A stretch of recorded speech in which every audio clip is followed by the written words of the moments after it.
Hola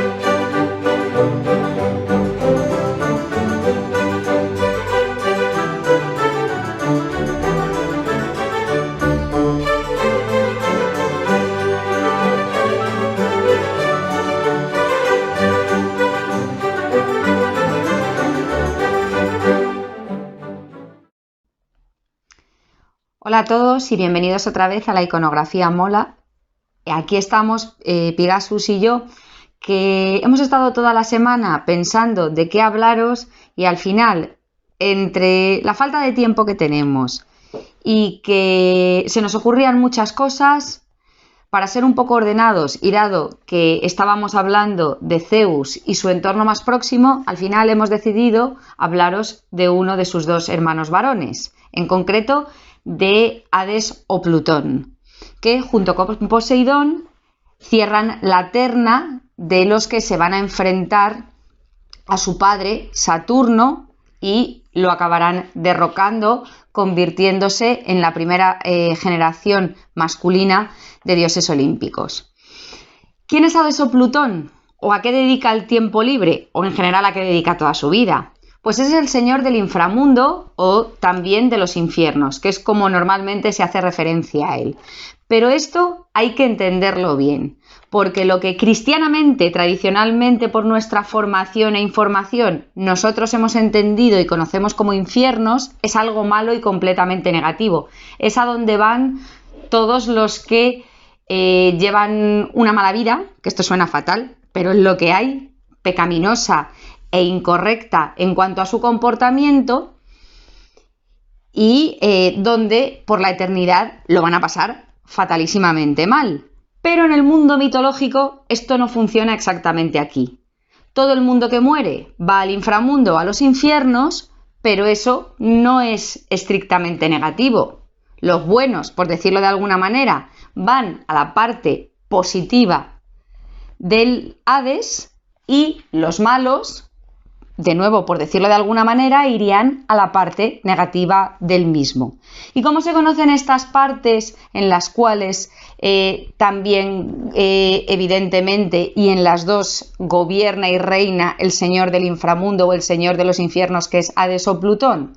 Pues la buena, los Campos Elíseos, que están en París y también en el mundo de la mitología, y la mala, por otra parte, sería el Tártaro, que es a donde van a parar todos los personajes malos, malísimos, fatales del mundo de la mitología. Por tanto, esto es algo que debe de quedar muy claro y es algo que tenemos que entender, constituye un todo que a su vez da lugar a lo que serían los infiernos o el mundo del Hades o el mundo del inframundo, a donde, como ya os acabo de comentar, uno va a parar cuando fallece y donde será depositado en un lugar u otro por un señor llamado Caronte en función de cómo haya sido su vida terrenal. Me imagino que el personaje de Caronte os suena a todos, es el barquero del Hades, que por la laguna Estigia, que es la cual divide este lugar en dos partes, transporta a los difuntos, los cuales además han de pagar una moneda al barquero para poder ser ubicados en el lugar en el que les corresponde. Caronte será el encargado, por tanto, de dejarlos en el lado del Tártaro o en el lado de los Campos Elíseos. También el mundo del Hades, donde reside Hades, valga la redundancia, o Plutón, está vigilado y custodiado por un perro, que es el Cancerbero, que ya sé que a todos os suena a portero de fútbol, pero nosotros de esto no estamos hablando aquí porque, entre otras cosas, servidora de 11 señores en calzoncillos corriendo detrás de un balón no tiene ni idea. De manera que para nosotros, y teniendo en cuenta de lo que va este videoblog, el Cancerbero es un perro feo, malo, con mala uva, de 3 cabezas, que custodia el Hades y el que probablemente os resulte de una manera más familiar cuando lo asociéis con Hércules, porque forma parte de uno de sus 12 trabajos para su primo, el rey Euristeo. Y Hades, volviendo a nuestro protagonista que nos corresponde. ¿Vive solo en los infiernos? ¿Vive acompañado? ¿En qué mundo se mueve? Bueno, el mundo es bastante oscuro porque está bajo tierra, pero no vive solo, por lo menos no todo el tiempo, por decirlo de alguna manera, del año, y además en el inframundo, tanto en un lado como en el otro, evidentemente hay infinidad de personajes. Suelen sonarnos más los malos, esto pasa siempre, las mal llamadas furias, los grandes condenados en el tártaro grecolatino, Ticio, Sísifo, Ixión y Tántalo, y todos aquellos que desarrollen una actitud inconveniente que los lleve a terminar ahí. Pero además de todos estos habitantes ya muertos o condenados en este lugar, Hades durante 6 meses al año reside en el Hades, otra vez valga la redundancia, con su esposa. ¿Y quién es su esposa? Perséfone, Proserpina, Core o como la queráis llamar, porque la verdad es que las acepciones hacia ella en cuanto a su nombre son varias.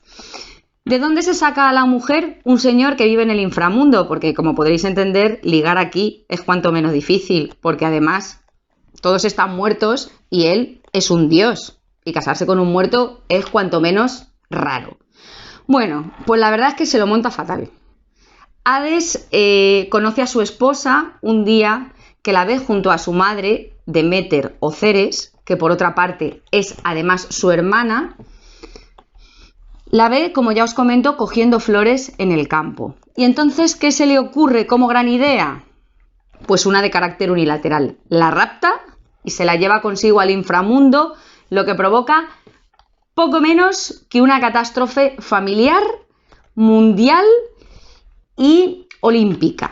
Me explico. La rapta, y esto evidentemente a la capturada no le gusta nada de nada. A la madre de la criatura menos todavía. Y a los dioses olímpicos les mosquea bastante. ¿Por qué? Porque al capturar a su hija, Ceres, o Deméter, en el caso de los griegos, se sume en una profunda tristeza. Y esto provoca que, siendo diosa de la fertilidad, se desvincule de su cometido fundamental, que es mantener productiva la tierra y además templadita para que el ser humano no fallezca. ¿Esto qué provoca? Que la tierra se vaya enfriando y la humanidad se vea amenazada, porque en estas circunstancias no solo no produce el mundo en el que viven, sino que a su vez se está enfriando terriblemente. De manera que los dioses olímpicos van a decidir intervenir y solucionar la cosa. ¿Y cómo deciden apañarlo? Pues la mitología es siempre muy equitativa, pero también muy radical y cuanto menos peculiar a la hora de arreglar los pequeños o grandes problemillas como este.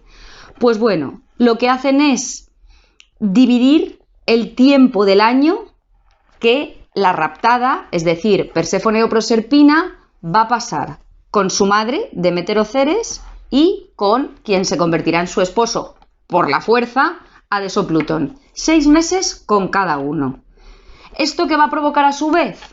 El que surjan las estaciones del año. Ya veréis por qué. De hecho, el rapto de Proserpina en relación con Hades es un mito que justifica esta circunstancia. Os recuerdo que en el primer capítulo yo comenté que la mitología era de carácter animista y a través de los hechos y de los personajes se justificaban todo tipo de aspectos y circunstancias y hechos relacionados con la naturaleza. Pues bien, los 6 meses que la niña pasa, o la joven mejor dicho, con su madre, la madre está contenta, se ocupa de sus quehaceres, la tierra se templa, produce y tienen lugar la primavera y el verano. Cuando se va con el marido, pues la madre se entristece y con la pena pues en cierta medida se enfada, se desvincula de su cometido, la tierra se enfría y tienen lugar el otoño y el invierno con esta bajada de las temperaturas. Y así es como se va a mantener, entre comillas, más acompañado el señor del inframundo. Llegados a este punto, yo creo que ya os he contado muchas cosas y que me estoy alargando bastante y solo me quedaría comentaros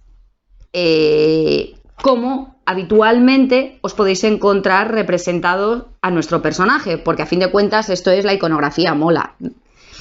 Pues normalmente a Hades, no Hada, que no es hada ni madrina ni nada que se le parezca, os lo vais a encontrar representado con bastante cara de mala uva,